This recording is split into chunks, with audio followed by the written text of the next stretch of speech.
साथियों नमस्कार, कैसे हैं आप सब लोग। आज एक महत्वपूर्ण पॉइंट जो है हम डिस्कस करेंगे सेक्शन 138 एनआईएड को लेकर।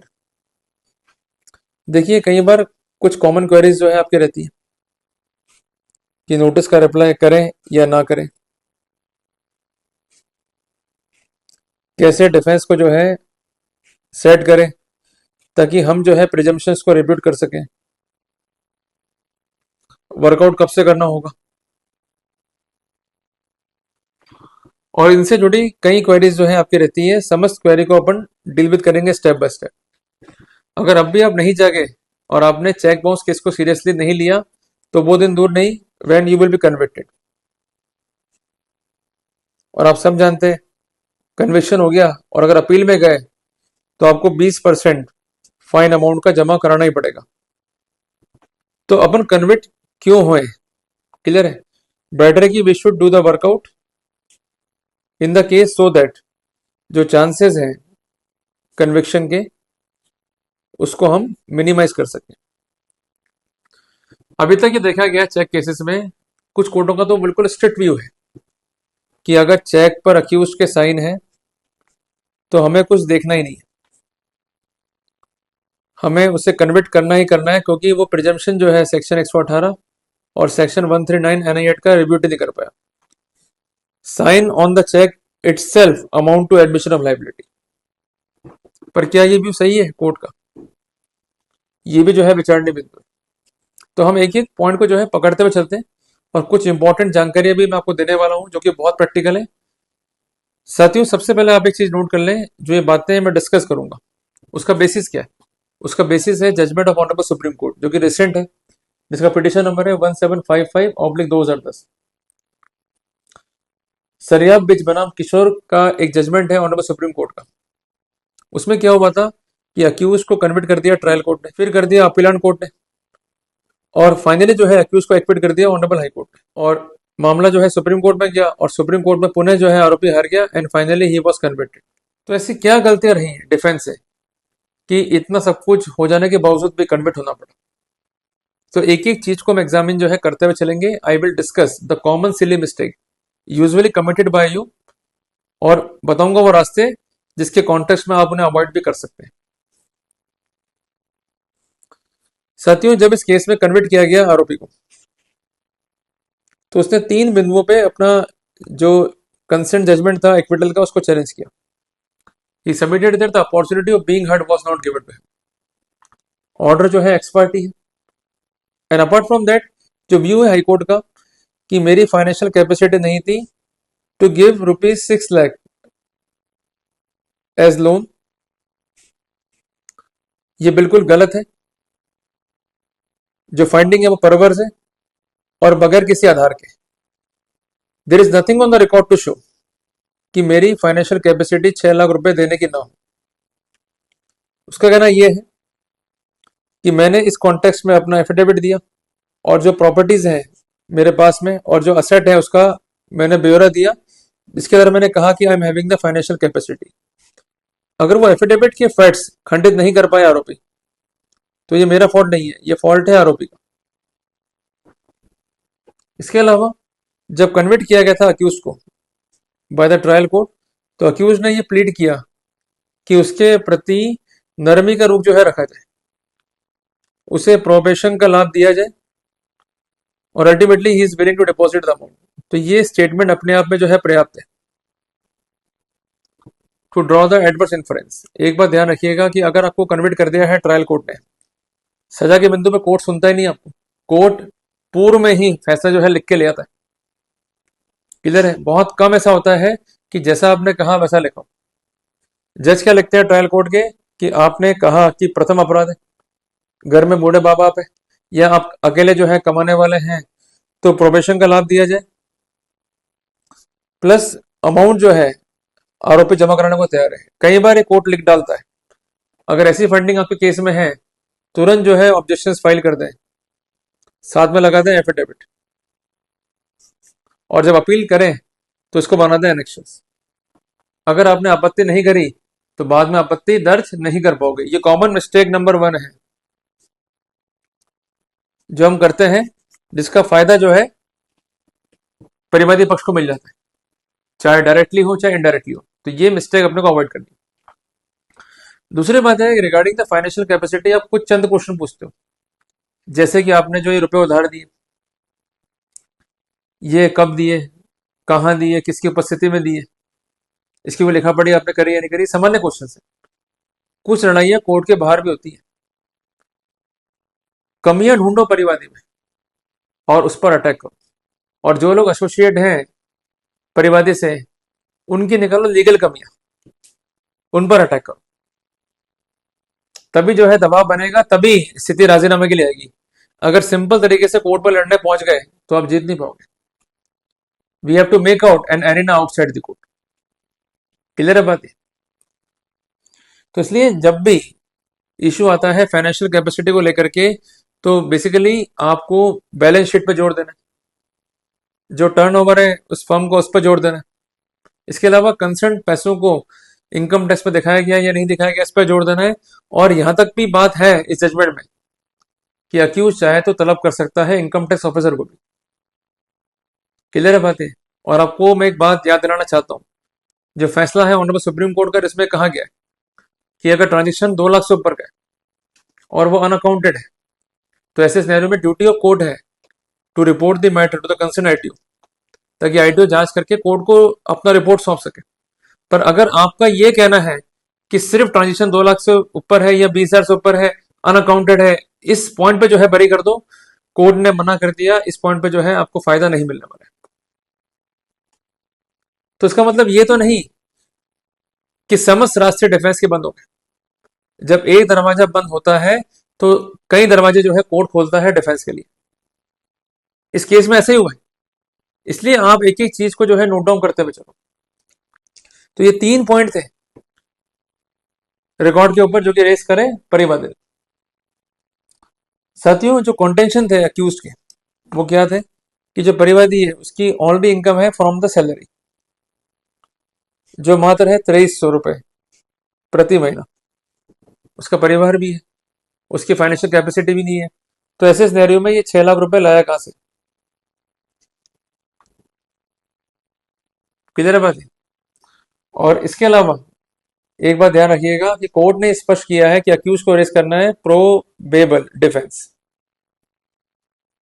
और उसके आधार पर डाउट क्रिएट करना है on the existence of legal enforceable debt. इसके लिए आपको अपना जो डिफेंस रेस करना है वो इस तरीके का होना चाहिए कि केस में संभावनाएं क्रिएट कर दे। अगर संभावनाएं क्रिएट कर दी आपने और डाउट क्रिएट कर दिया on the legal enforceable debt के अस्तित्व पे, तो वहां पर बर्डन शिफ्ट होगा परिवादी पे to show the transaction nature. अगर ऐसा नहीं कर पाता परिवादी, तो इसका फायदा जो है डिफेंस को मिल जाएगा। ये मैं नहीं कहता, इस पॉइंट पे व्यू है ऑनरेबल सुप्रीम कोर्ट का। जजमेंट का नाम है APS forex services private limited बनाम शक्ति इंटरनेशनल। साइटेशन है 2020 वॉल्यूम 12 एससीसी पेज नंबर 724।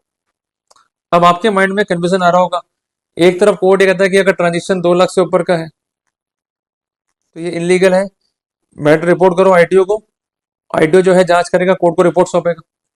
और एक तरफ लिखता है भाई कोर्ट कि ट्रांजेक्शन जो है 20,000 से ऊपर का, तो इससे क्या हो गया, इट इज नॉट इनलीगल और वॉइड, तब भी केस जो है चलेगा सेक्शन 138 NI एक्ट में।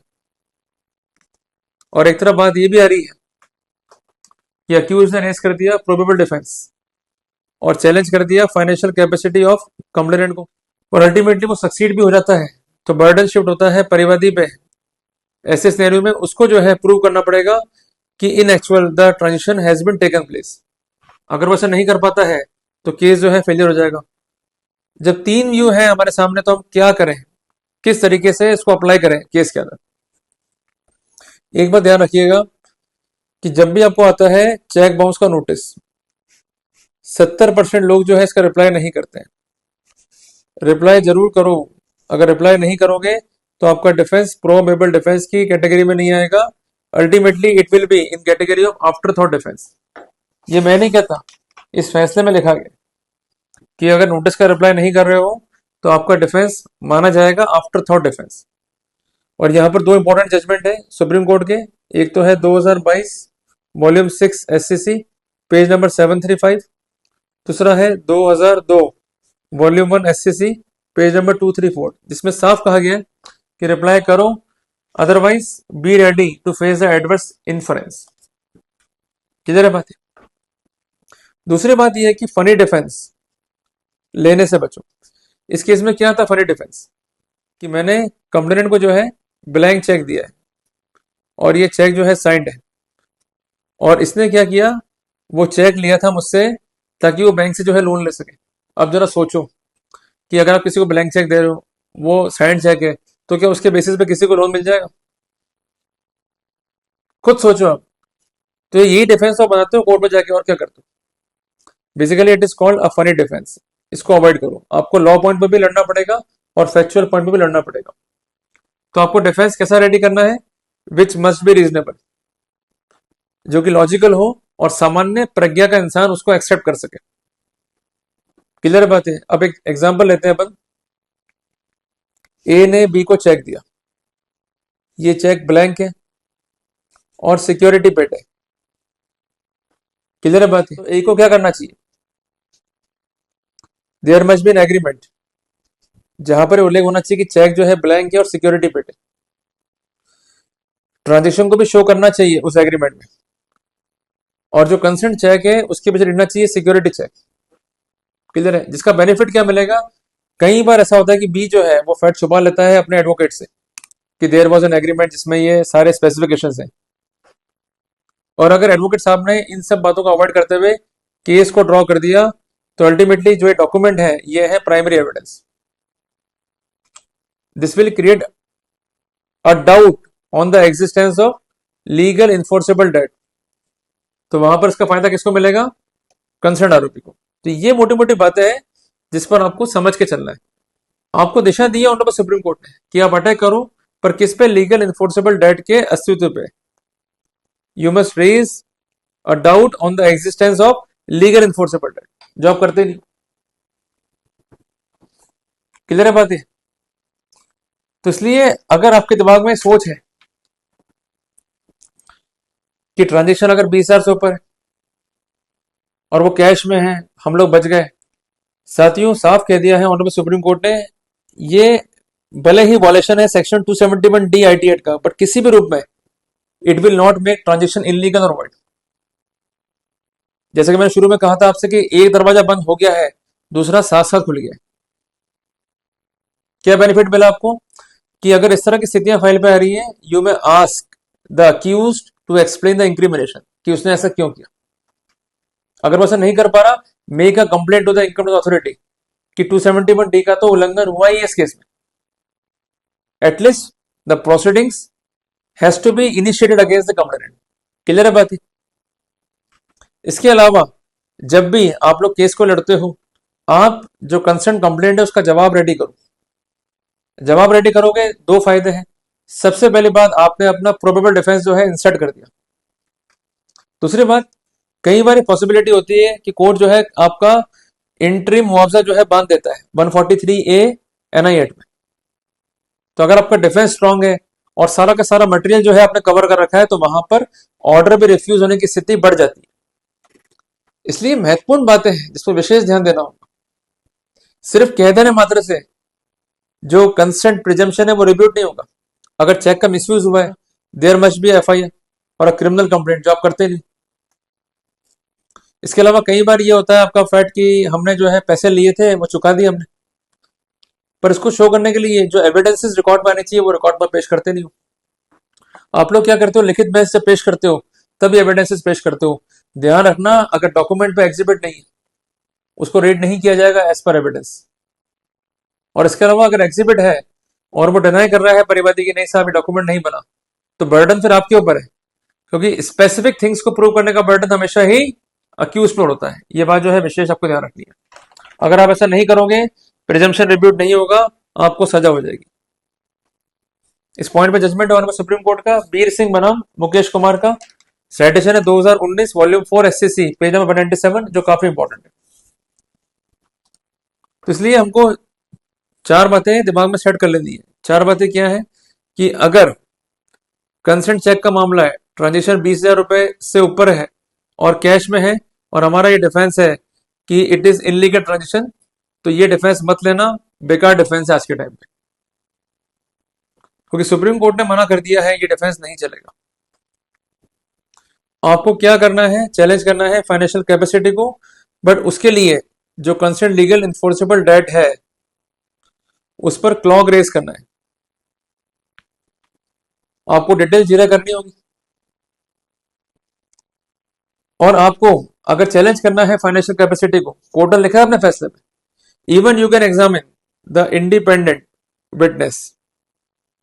For example, in the case of Rajaram versus Maruthachalam, जिसका साइटेशन है 2023 वॉल्यूम 16 एससीसी पेज नंबर 125, जिसमें कोर्ट ने खुद ने कहा presumption could be reputed even bye examination of ITO and bank officials of the complainant, ताकि accounts को हम डाउटफुल कर सकें। तो मोटी मोटी बात है कि on the legal enforceable debt we have to make that. तीसरी बात है कि जब भी आपको आए नोटिस उसका रिप्लाई जरूर करें। और चौथी बात, अवॉइड करें फनी डिफेंस को, ऐसे डिफेंस को जो टोटली इलॉजिकल है, तो उसका फायदा जो है आपको मिल जाएगा, अदरवाइज फायदा अपन नहीं ले पाएंगे। क्लियर है बात ये? तो ये महत्वपूर्ण लीगल जानकारी है in the light of recent judgment of honourable supreme court. Clear है? अगर आप ये पॉइंट फॉलो नहीं करेंगे तो निश्चित तौर पे आप एक अच्छा डिफेंस रिकॉर्ड पे नहीं रख पाएंगे, नुकसान इसमें आपका ही। जल्दी मिलेंगे एक नए टॉपिक के साथ। टिल देन, जय हिंद, जय भारत।